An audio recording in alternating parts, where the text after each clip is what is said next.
Cersei has hired the Golden Company to fight for her in Season 8. But who are the Golden Company? And what can we expect them to do, given what we know about them from the books? Hi everyone, this is Robert. Welcome to In Deep Geek. Please do consider subscribing if you enjoy the video. One of the main plot lines from Season 7 that will have a significant impact on the action in Season 8 is Cersei's hiring of the Golden Company. Although we've not yet seen them in the show, we have heard about them a couple of times before. We hear Davos and Stannis discuss hiring them in Season 4, when Stannis was wondering how to rebuild his forces after the devastating losses at the Battle of the Blackwater. On that occasion, Stannis decided not to hire them, as he didn't trust sellswords to join his army. And then, over in Essos, Jorah advised Dany not to trust Daario because he was a sellsword, to which Dany quite reasonably pointed out that Jorah himself had been a sellsword for the Golden Company. So the show has been trailing their presence for a while now, and we have heard quite a bit about their reputation. They are noted as being one of the finest fighting forces in the world. They don't specialise like the Dothraki cavalry or unsullied infantry. Instead, they are a well-balanced unit, with cavalry, archers, infantry, and even some war elephants that are presumably soon to be loaded onto reinforced boats bound for Westeros. The Golden Company's reputation has been forged over the last century through countless contracts working for the various city-states and merchant houses of Essos. We don't see much of it in the show, but Essos is in a state of almost continuous conflict between cities and mercantile interests. Rather than maintaining large standing armies, these groups tend to hire sellswords to fight their wars for them, so work is never far away. But more than anything else, the Golden Company has a reputation for never breaking a contract. Indeed, their motto is that their word is as good as gold. This is an extremely rare thing among sellswords. Imagine Bronn as a good example here. He's a fearsome warrior, but you can never be 100% sure that he will stay on your side if a better offer comes along. And that is as far as the show background goes. So, on this basis alone, it makes complete sense for Cersei to hire them. They are a massive, high-quality fighting force and always deliver on what they promise. But in the books, there is a lot more history to the Golden Company, and they have taken a very different path. And the first thing we need to do is remove from our minds the idea of them being a sellsword company, because that's not how they see themselves. They see themselves as a free brotherhood of exiles from Westeros.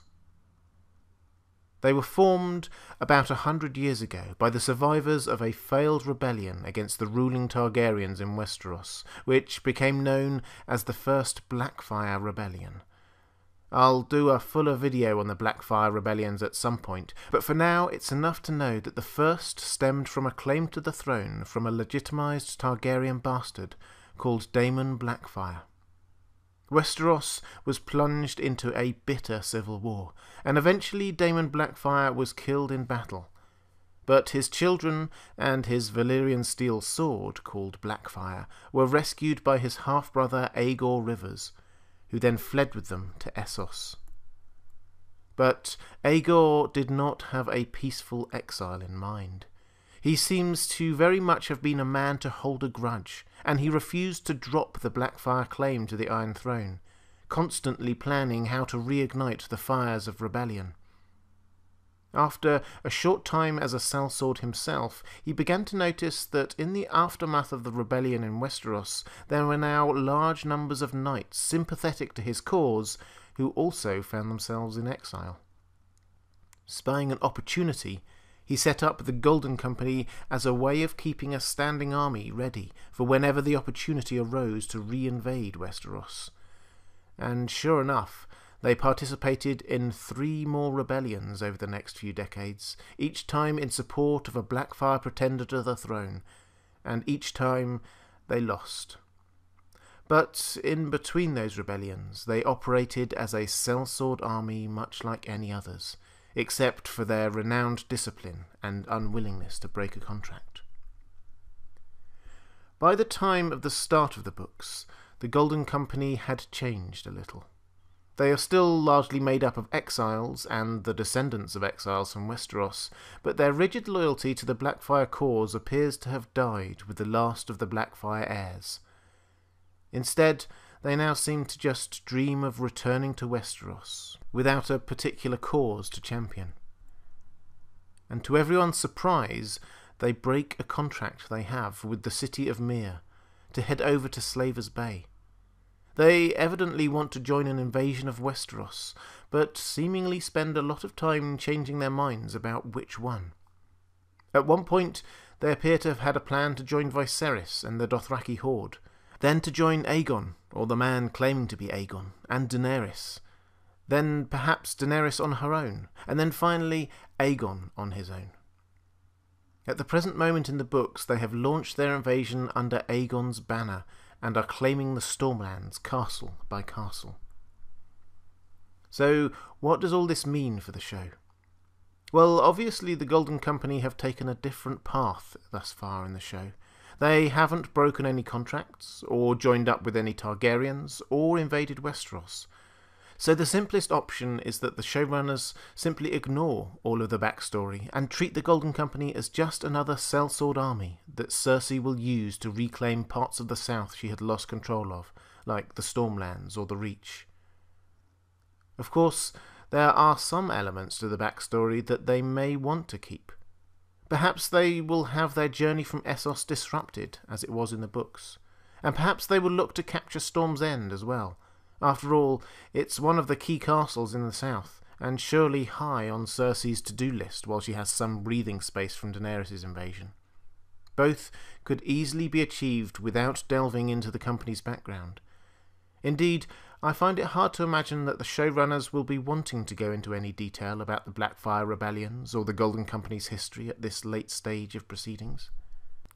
Of course, it's also possible that one of the implications of Jon being called Aegon in the show is that he might take on some of Book Aegon's storylines. Will we see the Golden Company decide to support Show Aegon in the end? Could their former member Jorah talk them round to Daenerys' cause? Well, as fun as it is to speculate on how they might betray Cersei, or decide to support Jon or Daenerys instead, I actually hope they won't do either of those things, because it wouldn't fit with how they have been described on the show or in the books. In the show, they appear to be just another sellsword company with no particular political agenda in Westeros. They won't care who they fight for, but they probably will care to keep their reputation for never breaking a contract. In the books, we have to understand that the Golden Company's support for Book Aegon was just a matter of expediency, a way of getting home to Westeros. They could just as well have ended up supporting Daenerys, as Illyrio originally wanted them to, or Stannis. In fact, if any members of the Golden Company have any political grudges, it would be against the Targaryens, whose rule led to their exile and who mercilessly beat back their repeated attempts to return, destroying the Blackfyre line and killing more than one of their captains general. The idea that they would switch their support to Jon simply because he is a Targaryen completely misses the point of who the Golden Company are. They are a brotherhood of exiles, and they have now found a route to return home with plenty of gold in their pockets. They don't need to change sides again, not unless they come face to face with the existential threat from the White Walkers, or perhaps if someone offers them more money.